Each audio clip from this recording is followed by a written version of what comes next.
Welcome back, everyone. This is Chase Anderson, and we're another episode of the History of Gear series that we've been doing, our oral history project to document the history of the outdoor industry. And today I've got Beirne Chisolm, founder of the band, another Utah company. We've been trying to piece together Utah history, and I know you're very involved with a lot of the other Utah brands that we've documented and founders that we've talked with. So it's great to have you here contributing your story and contributions to Utah outdoor history. So thanks for being here.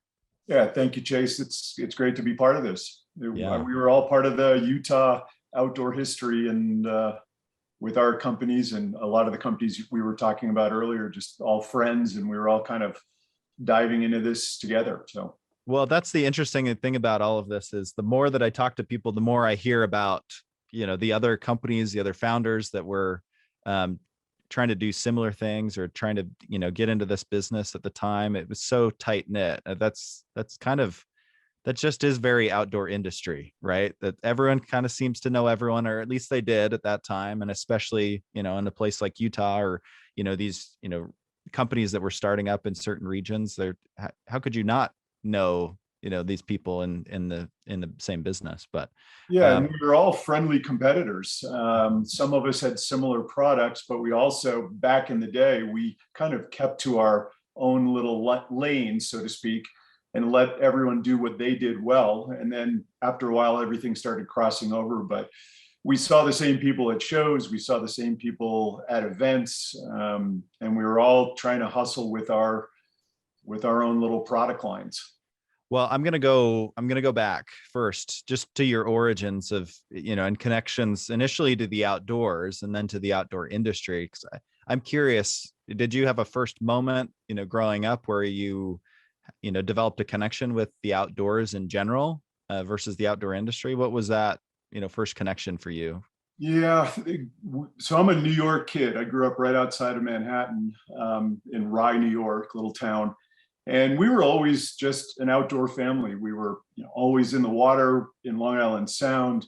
We'd ski in the winters in southern Vermont. A lot of tennis, a lot of just very active family, both active parents. So we were always outside, and that's kind of where we lived, played, how we did things. So the outdoor industry was just always part of it. And then in my late teens, we started windsurfing and teaching windsurfing back when it first came out. And we were always just playing around. We were in the water a lot, we were in the mountains a lot, and it just was all part of it. And that's actually how I ended up out in Utah. My grandfather on my mom's side is full Swiss. I'm half Swiss.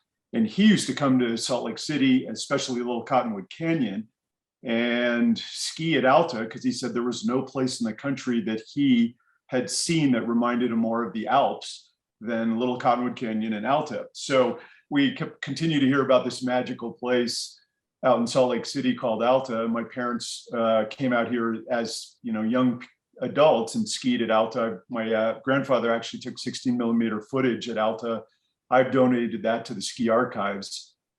And I came out to the University of Utah when I was 17 years old, and have been here pretty much ever since. So I always like to make some parallels here and tie some of our oral history episodes together. But it seems like I don't know, other people that we've talked to, there's kind of the similar trajectory, right? Of especially some of the big gear pioneers, right? Like, moving out from the East Coast and coming to the mountains, right? Coming to the Rockies and starting a company or getting acquainted with the terrain here. And that inspires, creating a brand of some kind. We've heard that story a little bit. And especially in Utah, you have people like Kevin of Cool. I know he found his way. We haven't talked with Kevin and documented the story, but I've heard a little bit, came out to Utah to ski and then never left and then built Cool. So it's interesting how much I know the mountains and the ski industry in particular was such a draw and brought people around this same era. And your cohort eventually goes on to start companies. So I just think that pathway and that trajectory is really interesting. I don't know if you have any thoughts there around the similarities.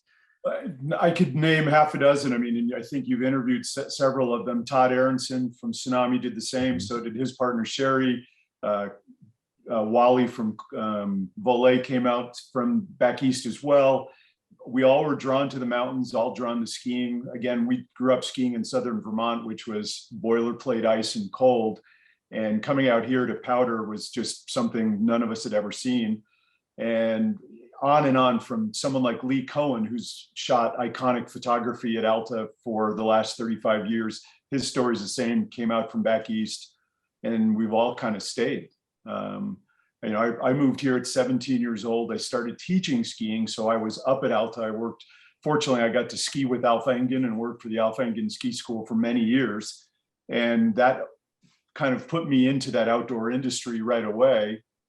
And then in the summers, I was literally teaching windsurfing up at Deer Creek, believe it or not, here in Utah. And that's how we kind of started things. So we were in the outdoor industry as instructors and pioneers. My brother also worked at Alta. He ran the race crew up there. So, I mean, we were, that was just our day-to-day lifestyle, was being in the mountains. And we were always trying to figure out how to hustle and have a side hustle and make money. I waited tables all over town.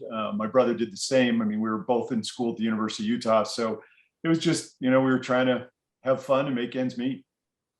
When did you discover that the outdoor industry was an industry? It sounds like you got into the service side of it, right? Working at the resort.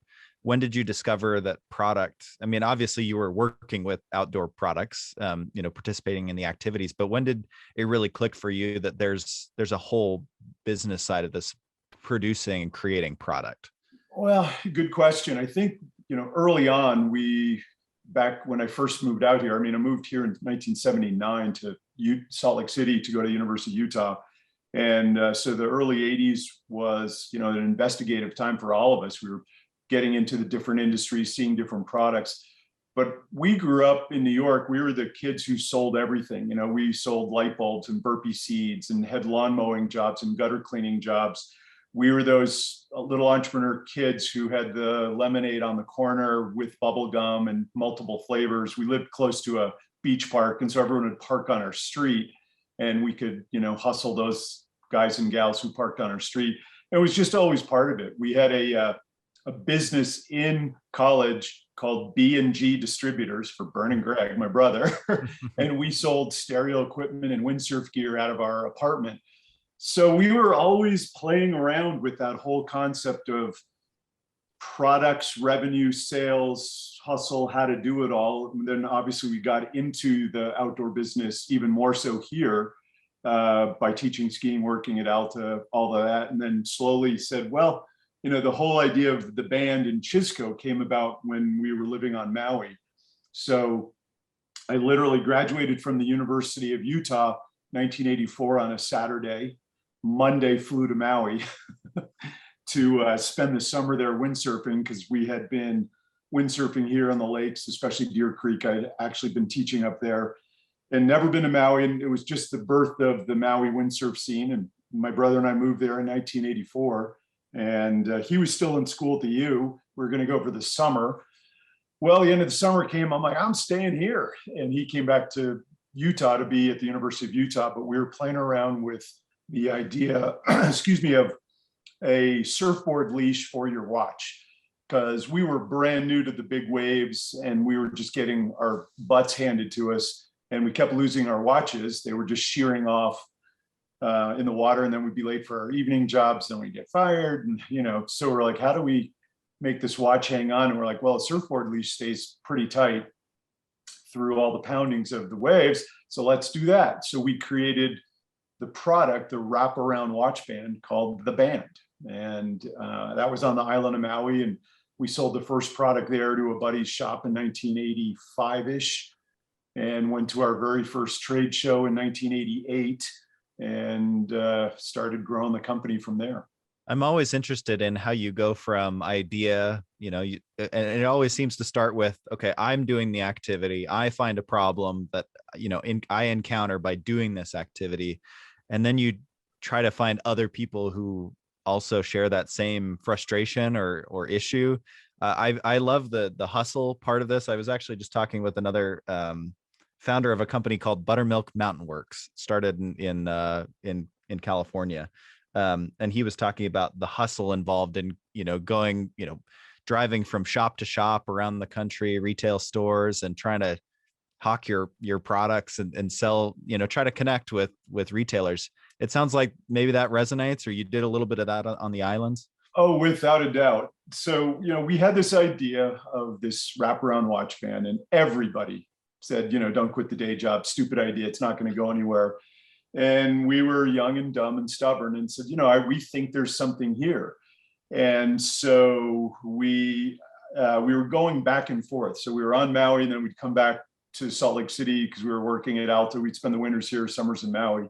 Not a bad way to do it. And we brought the idea back to Salt Lake City, and I ended up buying a $20 sewing machine at DI, the Deseret Industries here. Had no idea, had never used a sewing machine. Took it to some really wonderful woman in Holiday, the Singer Sewing Center or something at the time. She showed me how to thread it, how to actually sew a straight line. And I took it back home and showed my brother, and we had some end rolls of webbing and Velcro. So we started creating these watch bands, and we made them for ourselves, and we would just pass them out to friends and say, try it. And it was that whole hustle. And we created the brand name, the band, and that's actually from the old Blues Brothers, the original Blues Brothers movie, when the sunlight comes through the church and hits Elwood in the face, and he starts saying, the band, the band. And we watched that on endless loop back in the day because it was so damn funny. And that's where the band name came from. And then the company was Chisolm Company. Was just kind of how the company came. But we were known as the Band Brothers forever because that was our first product and our only product for a while. But going back to the hustle, is we figured out a package. We figured out a logo. We had someone here in Salt Lake City kind of design it with us. And we were then shipped everything back to Maui in a Foot Locker, the sewing machine and rolls of webbing and Velcro and packaging, and set up shop back on Maui for 6 months. And it was a 2-person company. We would sew all the product, we would sell all the product, and then we would go sailing for the afternoon. But we would knock on all the windsurf shops and surf shops that we knew of. And one of our friends, Ralph Siffer, he owned a company called Second Wind. He was the very first retail store location that ever carried the band, and he wouldn't buy it. He said, it's not going to sell. You guys can put it in on consignment. And I'm like, okay. So we had a little display rack and put it on his counter, and lo and behold, it started selling. And but he always laughs. I run into him now, and he just cracks up that he was the very first retail store. And then we knew the other owners, so we got a few more stores going. And then we came back again to Salt Lake City and kind of put a plan into place. That was, later 80s, 86, 87. And then 88, we went to our very first trade show, which happened to be Outdoor Retailer. And that was in Reno, Nevada then, before it moved to Salt Lake. So I'm curious. I'm going to go back a little bit. Sure. I think it's really powerful. A lot of the companies, around your time and before, there was still like this closeness to the product and the process of creating it. How important was that for you to be the one who first sewed, the initial prototypes, the initial products, were doing the production yourselves? I know that's very different from, I think, where founders are at today. I'm sure a number of people still do that, and that's how great ideas come about. But it was much more common in those days, right? Where you're the user and then you go make a solution for your problem. How important was that for you to get behind a sewing machine? We knew no one else could do it. We didn't know you could sub anything out. Our mom, of course, the family had a sewing machine growing up. We weren't allowed to touch it because we were boys. She thought we'd break it, which we probably would have. But it was important to just understand. We wanted to make it a certain way. And I think all the founders of the early companies, they're banging out the parts, even, from Yvon Chouinard, his story, Chouinard Equipment, when he's making his own pitons and his climbing gear the way he wanted to. And then it went from there. And the same thing, we had this idea, we were playing around with different materials until we found something that worked. So it was very important for us to make sure that it worked. We were the ultimate testers early on, and then we could finalize the product the way we wanted it, and hopefully others would want the same. I'm curious who some of, or in terms of companies or individuals, did you have any outdoor industry influences at the time? I think about, again, some of this is just top of mind, but this individual, Alan, who started Buttermilk Mountain Works in California. I mean, his influences in the 80s were, Yvon Chouinard and Patagonia and, the North Face, obviously. And so you had these heritage outdoor companies that started in the late 60s, 70s, these foundational brands. Did you have anything like that in Utah? Obviously in Utah, we don't have a comparable in terms of like a North Face starting in the 60s necessarily, but were there outdoor industry influences that you tapped into in the state or even outside the state that inspired your work? Yeah, I think in state, it was simply we were involved in the outdoor industry. I mean, we were playing, our joke was we always played with water. We played with it as it was frozen in the mountains, got to ski on it all winter. We played with it in the rivers as it was flowing down from the mountains throughout the spring and summer. And then we got to play with it again in the oceans where it ultimately ended up, and kind of based, our lifestyle around that as well. But certainly there were companies here that were doing things. You mentioned Mother Karen's earlier. We were a big fan of the Mother Karen product. We always wore it. You saw these Utah brands up and coming. And one of the companies that we worked with was the Freestyle Watch Company. So Freestyle were the kind of the go-to surf watch at the time. They were out of Southern California. And they had webbing watch bands with these little clips that would always pop off. And so we were all using the Freestyle watch, but we couldn't stand the watch band. So it was kind of the necessity is the mother of invention. And we're like, if we can figure out a better way to hold the Freestyle watch on, and the band was unique because it went through both watch pins. And at the time, basically any watch had 3 weak points. You had the little spring pins on either side and then the buckle. Well, we eliminated all of that. So we went through both watch pins underneath the watch and then the double Velcro. So there was no buckle. And even if you lost one watch pin, your watch still held on. And that was kind of all part of the magic of the band. But Freestyle, we were watching what they were doing. They were the leader at the time. And then, of course, the Patagonias of the world. I mean, we just saw these companies and we just envisioned building something like that. One of the first things on our way to our very first trade show, we had heard of this company, Chums, which we had a long history with. They were 5 or 6 years in business already, had sold their, I think, millionth chum already. And we were driving to our first trade show. So we drove to Hurricane to meet Mike Taggett, the owner and the founder, and take a look at what they were doing to go, okay, I mean, we can probably do something like what they're doing. Mike was not there. We met his cohort at the time, Perry, but we looked around and it was pure bedlam. And we were just cracking up. We're like, we left there after, an hour kind of getting the quick tour on our way to their very first trade show and went, all right, if they can do that, well, we're going to be fine. Because we were just going, man, that was just incredibly crazy, chaotic. And we were a little more organized, or at least we thought we were. But bottom line is, it was a good inspiration to go, okay, these guys are selling an eyeglass cord that they've got one product. We've got one product right now, a watch band.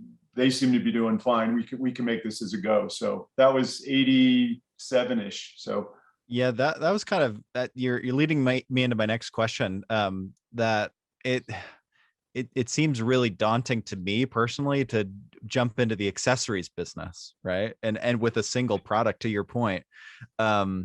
I don't know if that's advisable or not, but I mean, to your point, it was probably really encouraging to see a Chums, right? Which people at the time were probably thinking, what's a chum? And look at them today. And obviously your paths intersect again later on. Multiple times. Yeah. Yeah. So I just think that's so interesting. Like, what were your thoughts at the time that, you're kind of you're going all in on a single product and in the accessories space, which I don't know what accessories were like at the time. Was that something people recognize as a big business, where other people like a Chums starting companies around accessories, or it doesn't They seem were. typical. So, all of these companies, you talk to Todd Aronson at Tsunami, he and Sherry started out with headbands. Mm. And Cool, which of course, before it was Cool, it was Alf, where they started out with a hat. That's true. Okay. Single That product. makes sense. Yeah. And we were all kind of had these single product lines that created more products. Obviously, the band was our first, but we ended up with hundreds and hundreds of SKUs of products in all kind of accessory worlds. And we just decided the accessory end of things, one of the reasons was we could manufacture it ourselves. Once we had webbing and Velcro and labels and trim, we kind of started building upon the inventory of raw goods that we had and said, what can we make from here? So it turned into watch bands, wallets, keychains, belts, backpacks, fanny packs, kid product, dog bowls, collars, leashes. I mean, we took that idea of the materials at hand and went, okay, what else can we do with this? What other markets can we get into? And what can we literally sew ourselves to make the prototypes? You mentioned earlier when we were chatting Wave products. So we went to Wave early on. We love those guys. They're still around. Mm-hmm. And they sewed some of the first watch bands for us as the business grew, and we could not handle the volume because it was literally my brother and I sewing all of the product, packaging all the product, delivering all the product, much like Kevin at Cool, much like Todd and Sherry at Tsunami, much like Mother Karen, much like all of these little companies in the beginning. We were really the one-stop shop. And when we would get an order, my brother and I would either shoot pool or play darts to see who had to produce the order, and whoever sewed it didn't have to go sell it and deliver it. I mean, it was just crazy in those early days. And I think you can still do that in this day and age. I would never touch an accessory again because you're talking, the average dollar SKU going out our door was probably about $1.50, and you have to sell millions and millions of those, which we did, to make it work. But it's a grind. It's such a grind.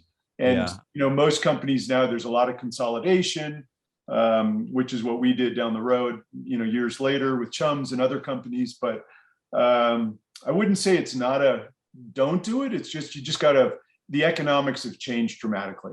Right. Yeah. It seems like for most companies, those types of products you're talking about are add-ons, right? It's the thing that you add to your cart as you're checking out. And, but I'm curious, you mentioned this off air, but the idea of a lifestyle business and you being lifestyle before lifestyle was maybe really what it is today. And I think accessories kind of lends itself to that. Right. And I think the outdoor industry is really trying to tap into that, especially now, right? It's like, how do we create products that people are going to use on mountain, but also appeal to people who aren't ever going to go and do the extreme sports that we market. Sure. It seems like a lot of the products that you're producing, these accessory type products, these are things that you're going to use whether you're an outdoor person or not, right? Did that lead to some of the success of the company? Absolutely. Obviously, the band started it, and it was specifically for the water sports world, surf, windsurf, kite, all that going on. And then the river runners picked it up because it would not come off. And that's kind of where we ended up meeting and hearing about Chums, because Mike Taggart was a river runner. So we got into the adventure sports kind of world. The second set of products after the watch band were all of our ski products, because we were in the ski industry. And one of our products was the Racer Wrap. It was the Velcro strap, of course, because we had webbing and Velcro that went around the top of your ski boot. We had a lot of friends who were on the US ski team, Olympic athletes, and they wanted better control of their ski boots. And we're asking us, hey, can you make a cinch strap around the top? And so our product Racer Wrap, which was one of our trademarks, came out, and it became the de facto go-to strap. And as you know now, every ski boot on the planet has it built in. Yeah. And it's just, we were part of that early revolution of having a Velcro closure on the top of the ski boot and being able to snug it tight. Then we made boot carriers and ski straps that held your skis together. And we ended up at the early trade shows, one of our first private label deals, Rollerblade, the company, was big at the time. And we made a thing called the Roller Wrap for them under their private brand that they sold for rollerbladers, doing the same thing, because it was essentially a lightweight ski boot with the wheels on it, but they wanted to cinch it around the ankle, the calf. And so we made the Roller Wrap for them. And it's just, that led into other things. But what you're hitting on is the accessory world, we realize, is much bigger. Our products could sell anywhere. We sold in jewelry stores, we sold in drug stores, we sold in convenience stores, we sold in sporting goods shops, of course. But and then all the way right up to Walmart. Walmart called us, which was a unique scenario, and they had heard about the band, and people were requesting it at Walmart at the jewelry counter. And they gave us a call, and we started a long-term relationship with Walmart. But that was one of the unique things about non-sport specific, non-gender specific, non-seasonal specific accessory. You can sell it everywhere. And that was one of the huge benefits. So can you talk about those early trade shows? I would love to know a little bit of what was going on in the walls of a trade show in '88. Because early days of the show, I think the industry in general is maturing. Like, there is a trade show, there's a trade association that's formed. Like, this is a really formative time, I think, for the industry in general. There's a ton of changes that are coming to.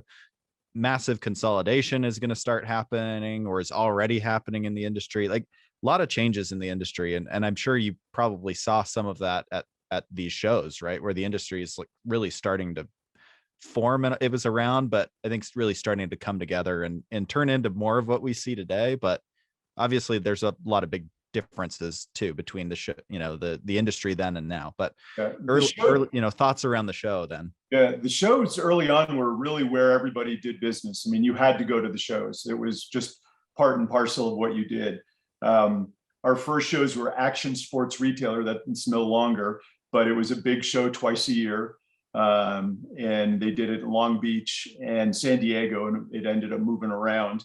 And then obviously Outdoor Retailer was a big one. And when it moved to Salt Lake City, I mean, it was just, it became the behemoth, and it became the go-to global outdoor show.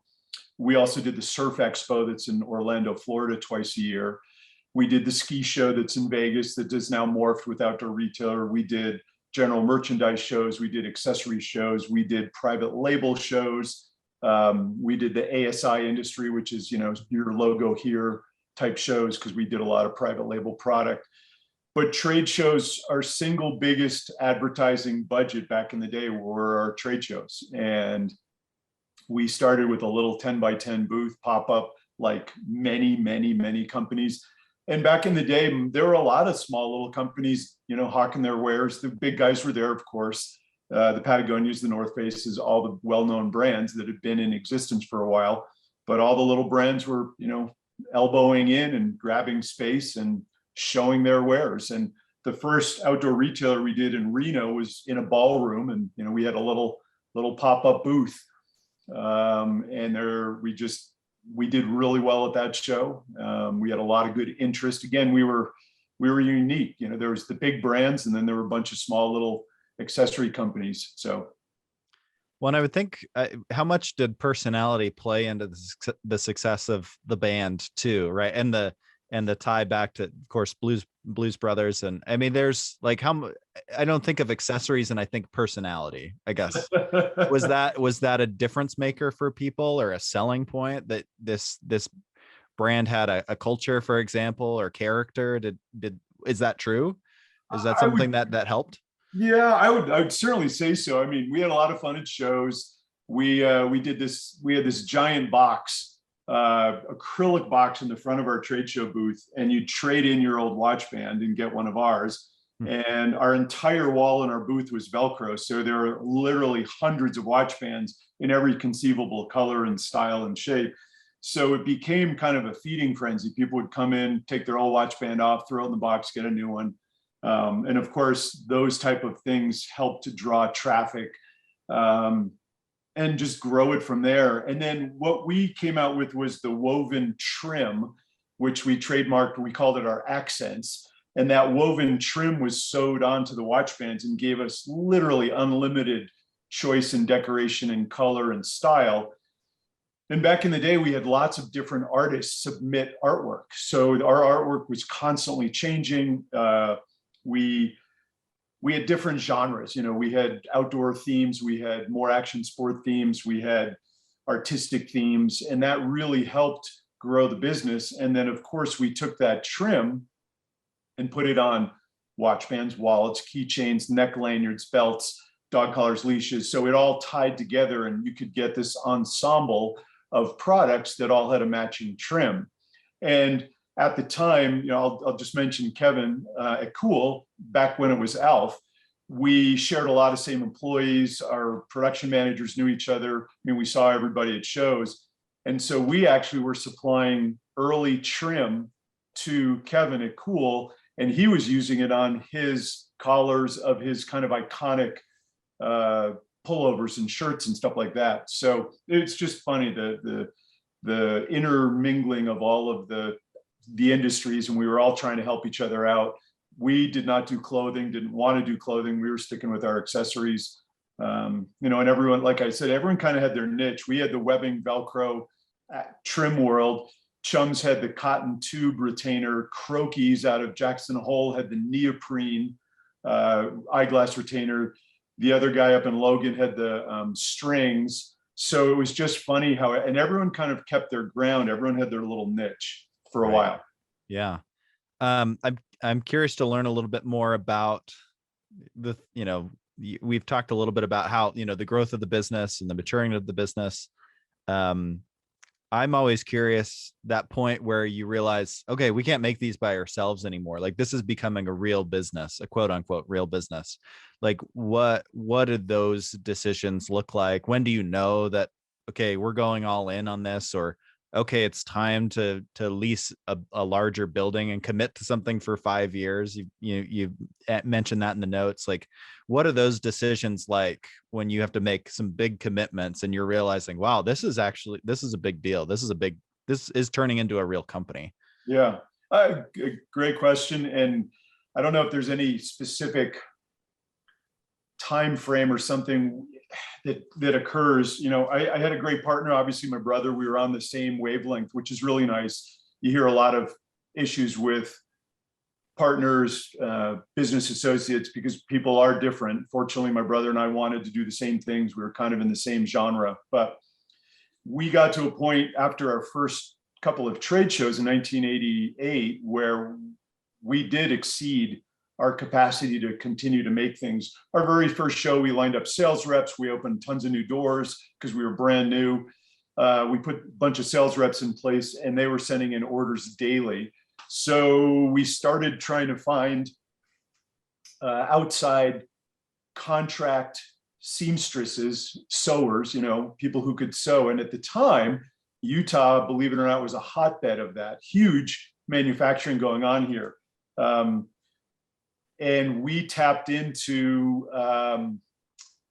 the polygamous community down in southern Utah, in Hilldale and Colorado City, Arizona. And we found those guys and gals through Chums because they were right there in Hurricane, and were using some of the polygamous community to do their work. And it turned into a long-term relationship. Wonderful people, very different lifestyle, but they made most of our products for a long time until we took it overseas. And we really wanted to keep it here. We pumped millions of dollars into southern Utah area outside of Hurricane. So once we had some manufacturing in place, that allowed us to continue to expand. And we ran everything out of our house for a while, for about a year. Then we realized, okay, we do need some more space. We ran a little tiny office up in Sugar House, probably 1,200 square feet. Moved all the boxes out of our living room and our garage and all that, and had a real office. We hired our first employee to pack boxes and help sell, and some accounting. Ran that there for a couple of years. And then you have to make that big leap. And we rented we leased a space for 5 years. It was 7,000 square feet. And we were just going, what are we doing? It was gigantic, this giant warehouse and a couple of office buildings. We actually got to lay out it was a build to suit. So we got to lay out our offices, and that was fun. But we immediately leased it out to a couple of other companies, another set of brothers, believe it or not, Mike and John Liston from Liston Products. They were another Utah little startup. They had 1 or 2 products. You might want to, interview them. But we leased some of our office space out to them, and to offset costs. And then the business really started to grow. More and more accounts. I mentioned earlier on, Walmart called us, and we opened up in about 800 Walmarts, one of their regions. They had about 2,500 doors at the time. And that, changed. It was a good account. It didn't make or break. It was just a really great account, but we were opening more and more and more accounts all the way across. And at about 3.5 years into our lease, it's like, okay, we actually have filled this space. We've kicked our tenants out. We've taken over the whole building. Now what's the next step? And we didn't really want to lease yet again another building. So we started the process of looking for a building to buy. And a good friend of ours was a commercial real estate guy we went to college with. So we started looking for buildings. And it was funny, he showed us this crazy huge 40,000 square foot building. Very first one, he's like, this is a great deal. And our jaws hit the ground. We're like, no way. No. And it was a disaster. It needed so much work. So we just put it on the back burner. No, not interested. And we went to look at dozens of other buildings. We had multiple offers in on other buildings over the course of a year. Everything fell through, didn't work. So we kind of at that point, after looking at everything, we're like, let's go back to that first building. Maybe we buy that and lease out, half of it or a third of it or whatever. And we ended up buying that building, doing a major remodel. And yet another friend who had started a totally different business in the electrical world, Hunt Electric, Richard Hunt, he was moving out of his house and moved into our building, and he had an entire third of the building to himself, and we had the other couple thirds. And Richard grew his business into one of the biggest electrical companies, contractors in the state. But it was just funny. So he moved in our building before we did, and we just hustled from there. And then that became our, where we kind of grew the company. We took over the whole building, and that's where Chums. When we merged with Chums back, 15 years ago, they moved into that building with us, and then we sold the building and the business to those guys. So, but it's those inflection points, I think you naturally come to them. You're going along, you're forecasting your sales, you're certainly taking some flyers. There's no guarantees, but we figured rather than leasing a building, we might as well build some equity. Worst case scenario, we can sell the building, if everything falls apart. So you make some calculated risks, but business is on an everyday basis, Chase, it's all risky. I mean, we're all taking risks. We're all trying, we're all hustling. With this small dollar accessories, I don't want to say we were recession proof, but we certainly made it through the dips and valleys of the business climate and the business world going on, because we were small dollar stuff and people still wanted to spend money. And whether they spent $100 on a North Face coat or jacket at the time, or Patagonia, they may stop that, but they're going to spend $5-6 on a watch band or a wallet or a keychain or something like that. So our sales were pretty solid all the way along. Right. I'm always interested in hearing about the growing pains and maturing brands. And while we were talking, I sent Mike a note of Chums, just asking him, what was the name of the individual who ran that sewing facility down kind of near Hurricane? Tilton Barlow. That was one of them. Okay, one of them. Okay. Well, the Barlow, I mean, everybody in Hurricane or Colorado sees either Barlow or a Jessup, or there's only a few families. So okay.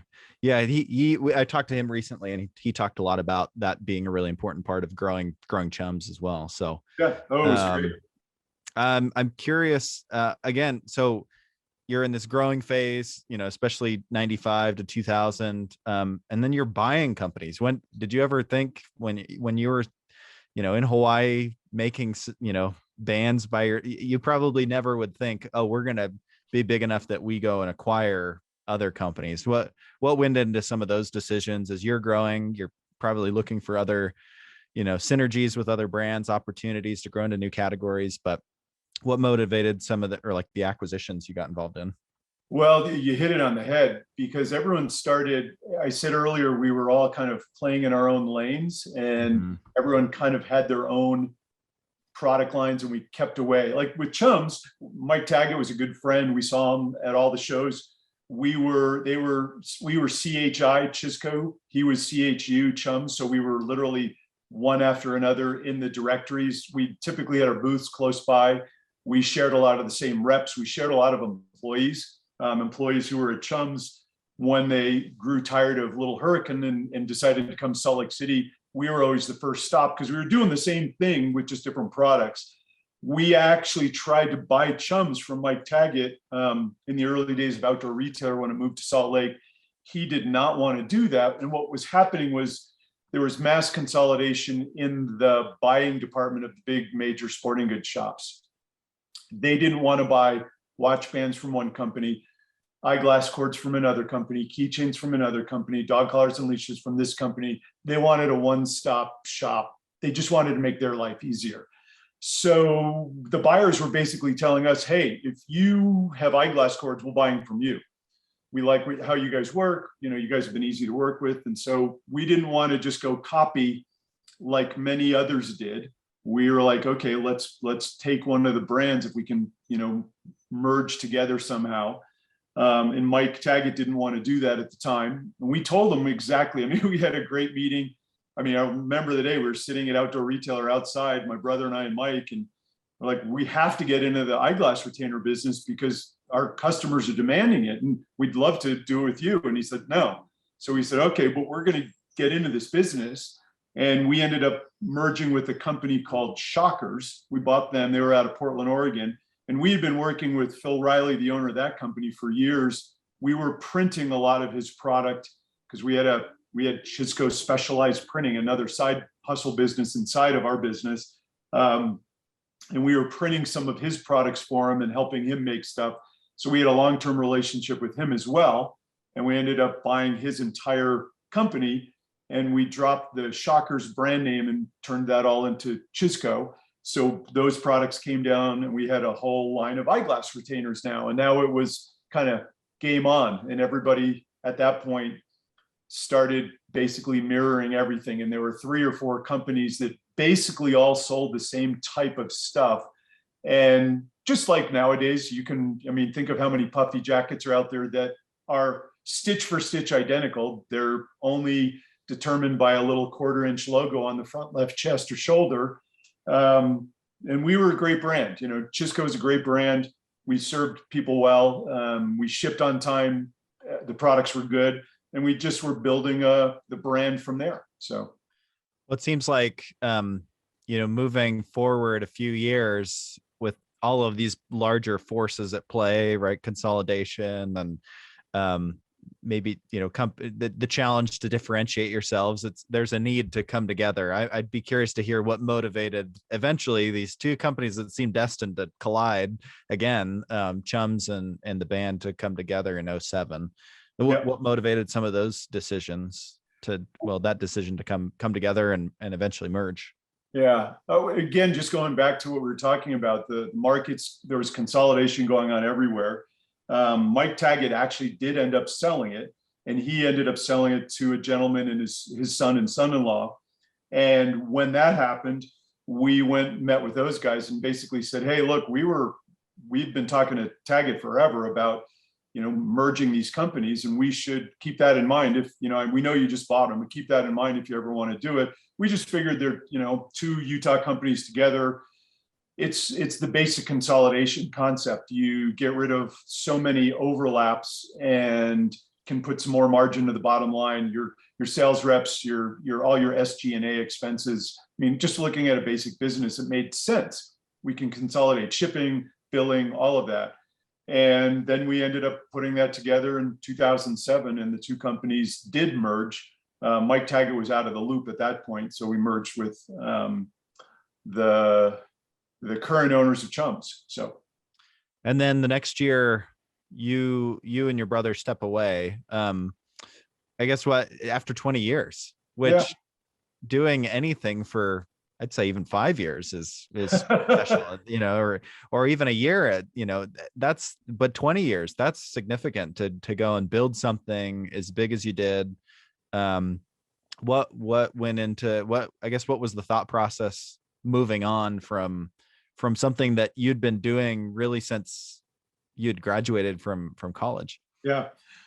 Good question as well. Bottom line is we were essentially burned out doing what we were doing. The accessory world is a grind. We wanted to merge. I hate to say it, but the merger didn't go well. We merged with a gentleman who is just a thief and a liar. And there's nothing else to say. I won't mention any names, just everything that was talked about early on is not how it happened. So we left, and it just became a legal nightmare, and it wasn't pleasant, and it wasn't certainly the way we wanted it. But bottom line, when you're a small company, you've got three choices. You can close your doors and just shut down, which we've all seen happen.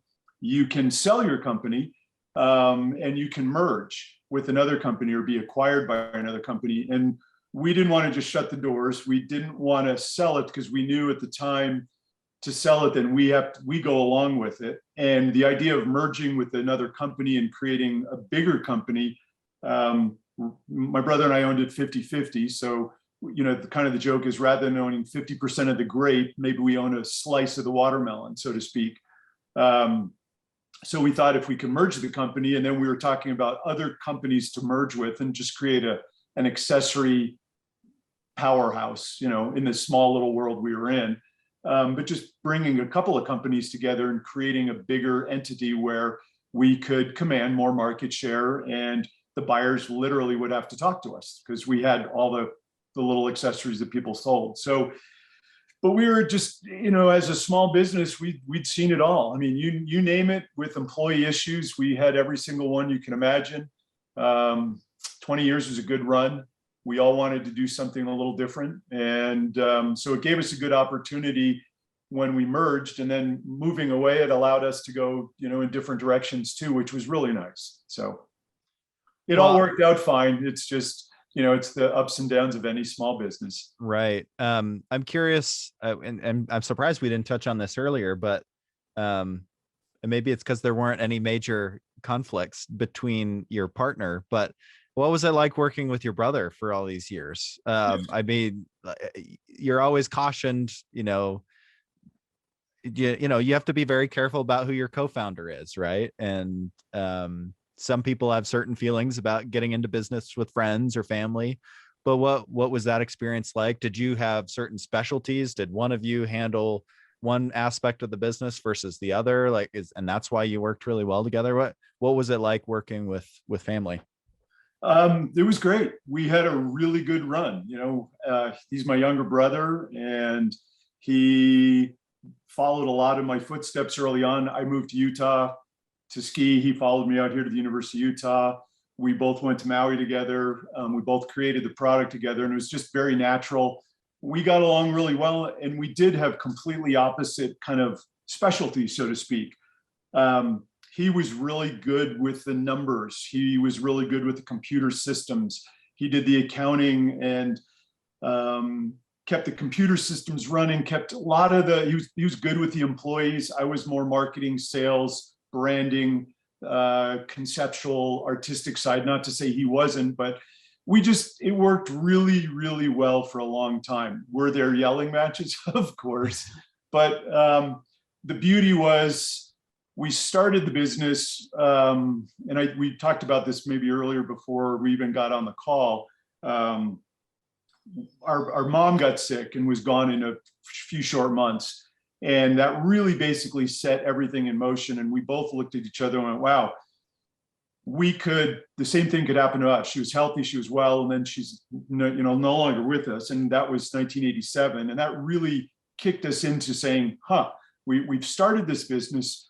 Let's run it. Let's enjoy the passage of time. Let's be in fun industries and have this kick off enough cash where we can live.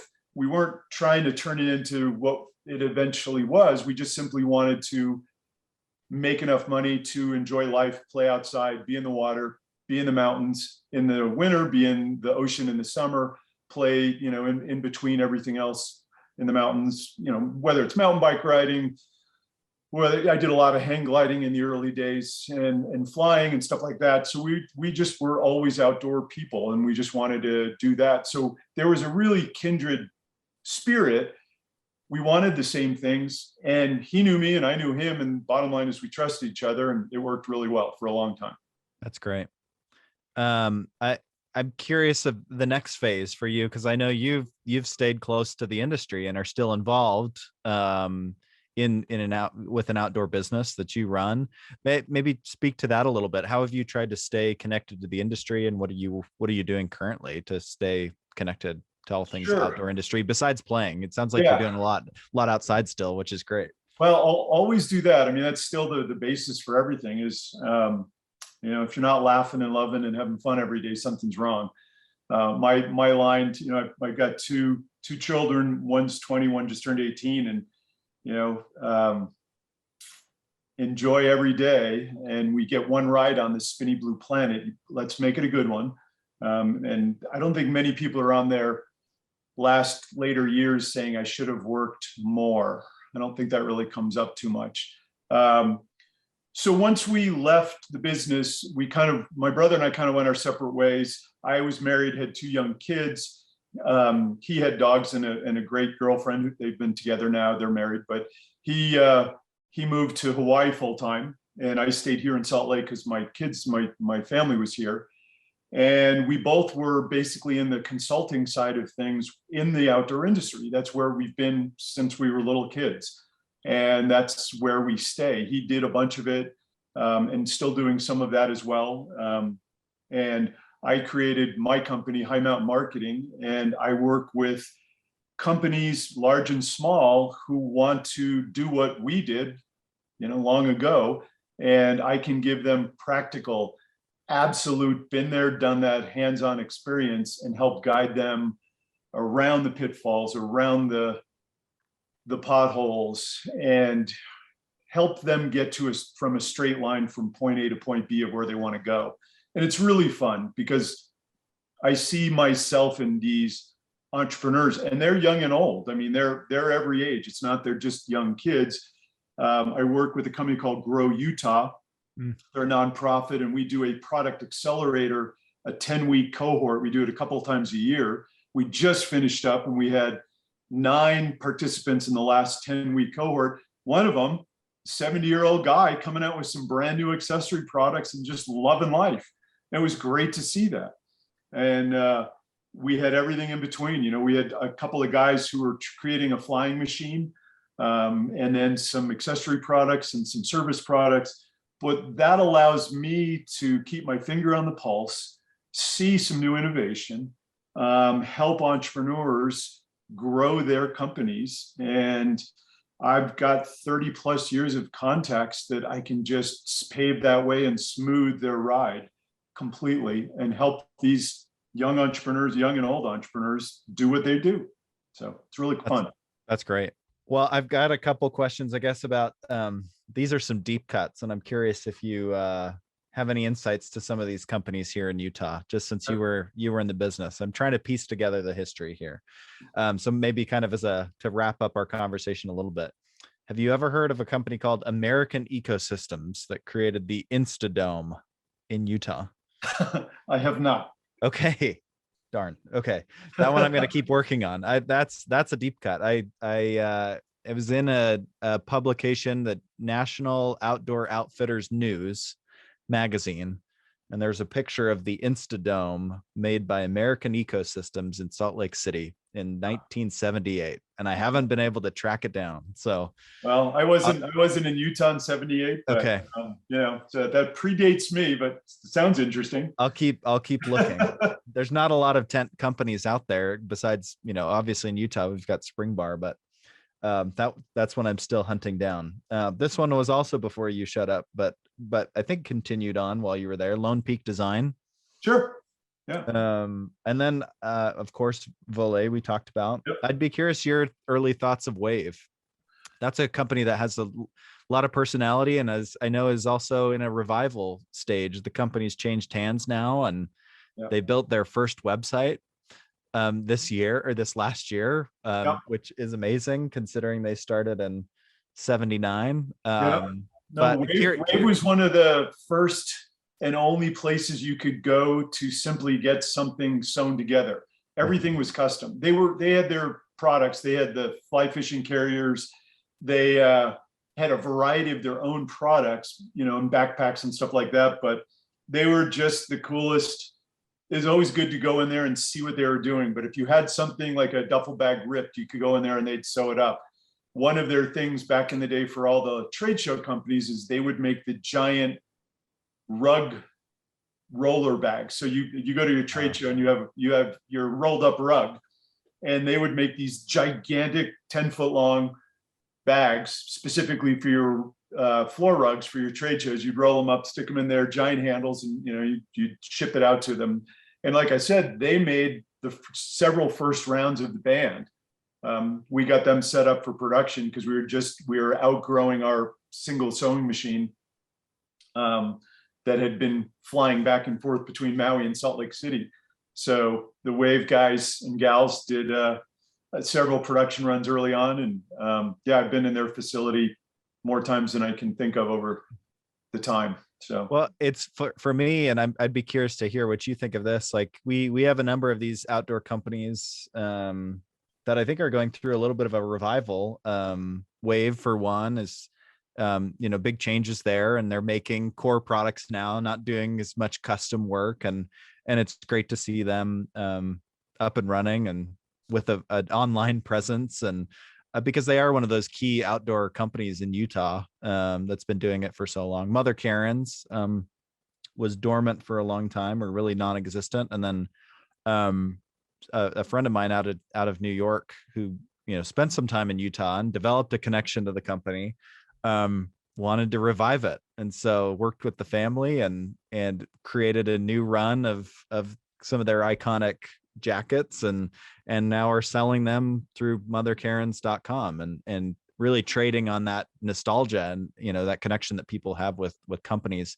I guess any thoughts there? I think there's some power in that, right? Like people have an attachment to brands. I guess it goes to show that the power of brand and attachment that people develop, even with companies like this. I think that's really interesting to me personally. Brand is key. Brand is what you build. Brand is what sells. Brand is your exit, so to speak. One of the things I tell all the young entrepreneurs that I work with is it really is about brand. Some people say, oh, I've got this great thing, this great product, this great invention, whatever. And the invention's only as good as the brand behind it. If you take the top 10 running shoes, peel off the little 1/2 inch by 1/2 inch logo, stick them in a basket, shake them up and lay them out, nobody will be able to tell you which is which. They're all incredibly well made. They're all unique fabrics, unique looks and feel. The reason you buy a product is because you tell yourself a story about that product and that brand means something to you, and it means something to other people. You're either a Patagonia or the Patagucci. You're either Patagonia, or maybe you're a Columbia, or maybe you're a North Face person. But there's an affinity to a brand name, what it represents, what it speaks for, and that's what you build as a company founder. And you can have the greatest products, but products will get ripped off. It's tough to rip off the brand. And so when you say something like Mother Karen's, they were so iconic and had a unique color palette and color blocking back in the day. Their pullover was the go-to, anorak at the time, pullover. And it's great. I did not know that someone had revived it. I'll have to talk to Karen and Red, her husband, and check in with them. That's good to hear. But the brand is, you look at Patagonia, what they've done. You look at what Kevin's done at Cool. You look at what Wally's done at Volet. These are companies been around 40 years now. And they all were on the brink of going out of business a lot. I mean, Chenard almost went into bankruptcy with Chenard climbing equipment back when they had the harness issue. And, one of the things that Yvon did, he's like, there is absolutely no way I'm going to bankrupt my own company. He said he would bankrupt the company rather than admit that his harness caused the problem. Sadly, there was a fatality, but he didn't want to, and he didn't accept that it was his harness, which it wasn't. From the stories that I've heard, the person simply didn't tie in properly, and there was an issue. But he believes so much in his brand that he's like, I'll bankrupt the company. And he ended up selling Chenard to the employees, as you probably know, and that became Black Diamond. And Peter Metcalf was CEO and the main driving force, and they moved from Ventura, the old Patagonia headquarters, to here. And he focused on the soft goods, on Patagonia, the clothing brand. But the brands mean something, and the founders who create those brands, they have a story behind it, and that story resonates with a certain group of people, and that's the power of the brand.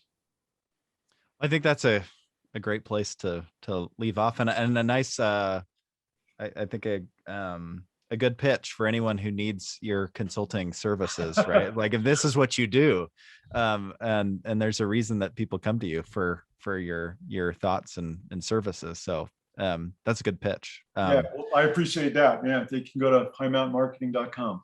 Great. Well, I appreciate you taking the time just to share your story and insights. And again, I think some of the, it's nice for me to be able to, get some of the pieces filled in the timeline of Utah outdoor history. And I'm glad that we can make sure that you're in that timeline, which you are, but in terms of putting an oral history together. So I appreciate you taking the time to share your insights and help us put some of the pieces together. This has been fun to learn more about everything that you did. Well, thank you, Chase. Absolute pleasure being part of it. Thank you for thinking of us. We had a tiny little company. It's been a lot of fun, and glad to be part of this.